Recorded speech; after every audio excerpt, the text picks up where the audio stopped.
The camera lens can't justify the beauty of this place. You only need to go here to fully experience and indulge.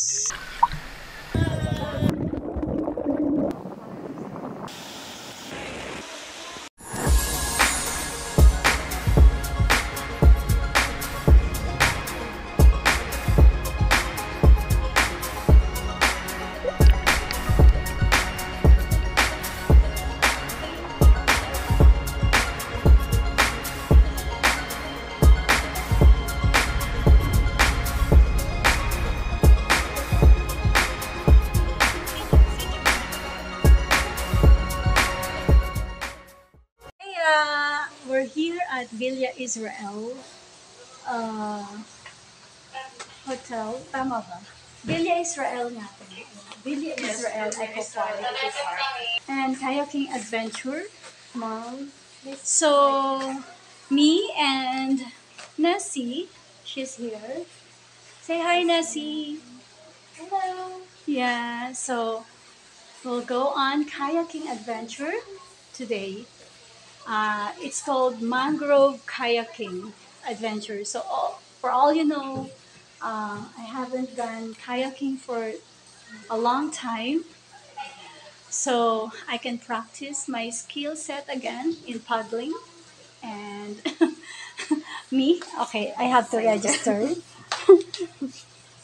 Okay na sila. Alright. Sabahin na lang, okay lang. I-ano na lang natin yan. Okay. So, I'm gonna tour you around first here inside of the lounge area. This is the registration area, and then there is a restaurant where you can order what you want at this hotel. So there's also a farm to table buffet. So kailan available yung farm to table buffet nyo? Ano po siya, ma'am, pag marami kang magbubuffet po. Nagbo-buffet kayo? Pero pag ang Pagkain po, alakay. A la carte lang. Yung farm to table buffet niya talagang coming from the farm, so organic. Wow! So that's good thing. This hotel is an advocate of organic produce, and that's a very good. You all of you know that I'm also an organic advocate, and it's very it's nice to know that they know how to protect our environment and everything. So we're about to indulge in our adventure now. Bye guys, thank you so much. Say hello to the vlog. Travel Rose. Please follow please, yes. So what's your name? LG. LG, Rhea. and Rona. Rana. So please follow, subscribe to Travel Rose vlog. Alright? Thank you so much. Alright, we'll go on an adventure now. Okay guys, so Nessie is just waiting for me. She will pinch me because I'm so tagal. So, Nessie, are you excited to do this kayaking adventure? Is it your first time to do it? No? No, the kayaking, the mangrove kayaking, is it your first? Oh, see? But the kayaking, it's not your first time. Okay, so when was your first time to do kayaking? 2 days ago. Okay, that's your first time. So guys, look at this patio. It's so nice. Alright. So we are being accompanied by, what's your name? Jing. Jing and Yeah. JL.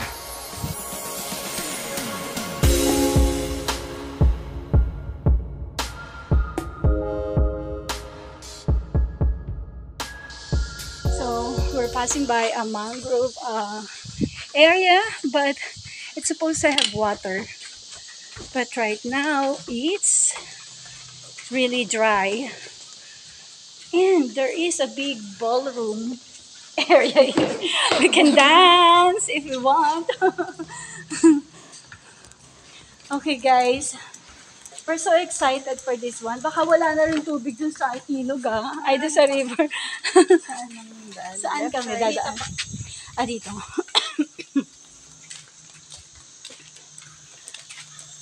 water talaga dapat siya. Mm-mm. Ilang buwan na siyang walang water? Nagkakatubig po siya ng pag high tide po. High tide. Okay. Wow, look at that. Ang lalaki ng mga mangrove trees nila dito. It means na ilang years na to na nabubuhay, no? Dito. Oh. Look. Nakakaatuwa naman silang tingnan nila. Ako nakakita na ganito kalaki. And then, ito yung mga nakukuha dito. Opo. So, Thalasina anomala. The mud lobster. And then, isa lang pala yun. So, characteristic volcano-like mounds which form a topographically distinct zone next to the back mangrove. Whatever. Super. Oh, look! Oh my God! Uy, let's, hug. Hello. Diba? It's so big. Ngayon ako nakakita ng ganito. Sobrang laki eh. Look! Ano pala ito ha? Parang trunk pa lang niya oh. Tapos yun yung taas niya. Ganito po kalalaki ang mangrove dito sa Palawan. Talagang inaalagaan nila. So, kaya naman sobrang maganda talaga na bumisita dito. Sana maprotektahan nila to hanggang mag-end ang mundo, char. No, hindi mag-end ang mundo actually. The earth is evolving, no? That's why we need to amplify the message of protecting our environment. So, on the other side, it's the same thing. Punong-puno po siya ng mangrove. Itong pathway na to going to the kayaking jump-off point. So, naglalakad kami ng siguro may 1 kilometro na tayo naglalakad, no? O, yun. Ang haba po nitong pathway na to going to the jump-off point. Huy, Nancy, ang ganda ditong Marami bang fireflies dito sa gabi? Opo. Oo, ang ganda mag-walk dito sa gabi. I am very sure. So mamaya, wow, nakakaaliw naman. Hi po, good morning. Po? I'm a morning person, so gusto ko lagi binabati ang mga tao ng good morning. Hi, Tay. What's your name? What's your name? Me? Apo. Paul. Paul. Hello po, I'm Rose and she's Nessie. Nagkayak po sila tayo. Magkakaya kami. May tumawag ka sa radyo kanina. Yun na nga po yun tayo. Tay, nice meeting you. Thank you for taking care of the environment. Okay. Si Tatay Paul, new friend natin. So, kailangan gayahin natin si Tatay Paul. And then, there's also a Palawan hornbill na nakikita dito. Look. Oh, di ba? So, ang ganda mag-bird watch siguro dito sa umaga. Baka mas marami pa yung makikita natin na ibon.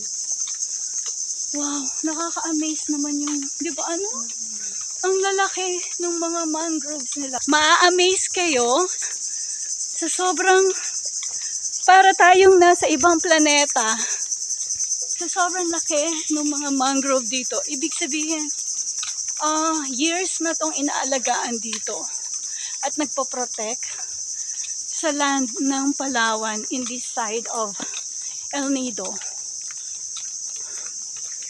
Yung amazement ko hindi ma-contain, so I want to express it talaga. And then, ganyan sila tataas, no? Ate, mga how many years na kaya yung mga mangrove na yan? What do you think? 100 years? Hindi pa po. Walang 100 years. Mga 50 years. Mabilis lang po kasi magtaas po yung mga mangrove. Oh, okay. Wow. Pero never ako nakakita ng ganyang kalalaki kasi sa ibang lugar. So dito lang. Kaya nakaka-amaze siya. It seems you're visiting another world. Which is true. We are kinakatas na ako. And there's also mud skippers. Ano yan? Fish din? Opo. Mud skippers. So, abound din yan dito. 23 extant species of amphibious fish from the subfamily of Oxydercinae of the Goby family, Exodercidae. Goby family fish. Ay, oo. Di ba yung goby, yun yung pinakamaliit na fish in the world? If I'm not mistaken. I-google natin yan mamaya. Na you can only find it dito sa sa Pilipinas. Goby. I guess goby nga yata yun. Pasensya na kayo guys, hinihingal ako kasi medyo malayo yung yung jump off point. Ayan. Ito may water na dito. Pumapasok na siya kahit papaano. Mamaya kami magpa-photoshoot ni Nessie. For now, we'll just enjoy itong napakagandang Nasa ibang planet. yun na nga, di ba? Oo nga eh. Kaya nga, di ba, sinasabi, in-express ko nga kanina pa. Yan, ito yung big tarpaulin nila. Just to tell the people na there's a special tour here for mangrove kayaking. At hindi kayo madi-disappoint actually. So, I thought kasi maliliit yung mangrove na makikita natin. Pero here, para tayo na sa planet Saturn. The farthest. Ay, Pluto pala yung farthest. So sobrang ang lalaki talaga ng mga mangrove dito. Ma-amaze po kayo. And the camera lens can't justify the beauty of this place. You only need to go here to fully experience and indulge, with this kind of scenery on this side of El Nido, Palawan. Oh, wow, ang ganda ng lamp nila. It's also parang customized. Customized, parang buri. So, ito na yung adventure kayak yung gagamitin namin, no? You call it adventure kayak, di ba, Tay? No? Kasi there are two types of kayak. The adventure kayak, which is mas malapad siya. And the other one is the sports kayak. Yun yung medyo patusok. Yun yung ginagamit sa mga competition. So, though adventure kayak is a bit heavy for paddling, but it's okay. So, Tatay Paul is assisting us. And I'll wear na what do you call this? The life vest. Okay guys, wait lang ha. I'll wear the life vest para mas safe na. Kahit marunong na maglangoy, you still need to follow the protocol of wearing a life vest because we are good kid. Aray ko. Yeah.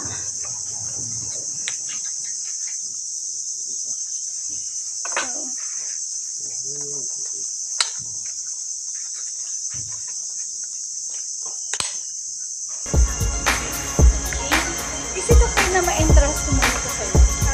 Okay na.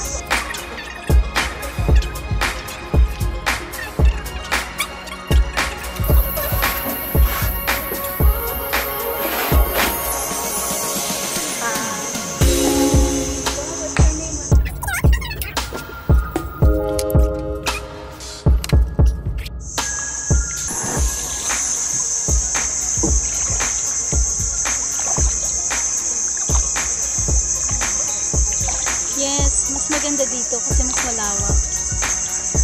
Ito kasi, ang labas nito, I'm sure dagat na.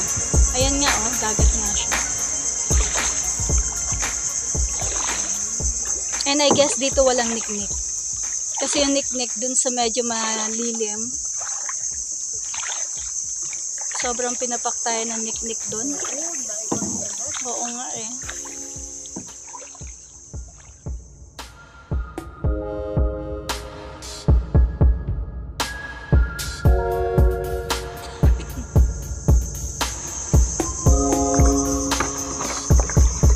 So, nag-start na kaming mag-paddle.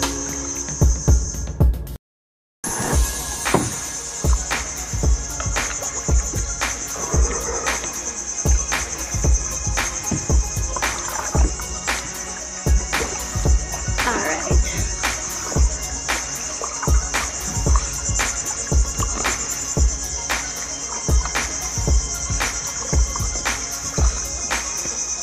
Yan, sige, kaya mo naman na si, di ba?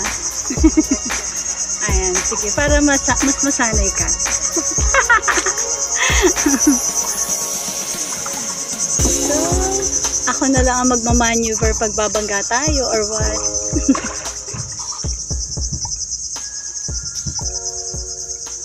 Okay, look at that. So, nagpapaddle na kami ni Nessie. Ayan. Say hi. Ayan, so, right now, umiikot na kami. Hindi pala natin natanong kung ilang hectare to. No? Umiikot na kami dito sa mga mangroves dito. Flat. Ayun, marami nga palang dito, sabi. Lalo na daw pag gabi, ay pagpahapon. Okay. Dito sa area na to, kung mapapansin, ano siya, maliliit yung mangrove, no? Unlike dun sa kabila.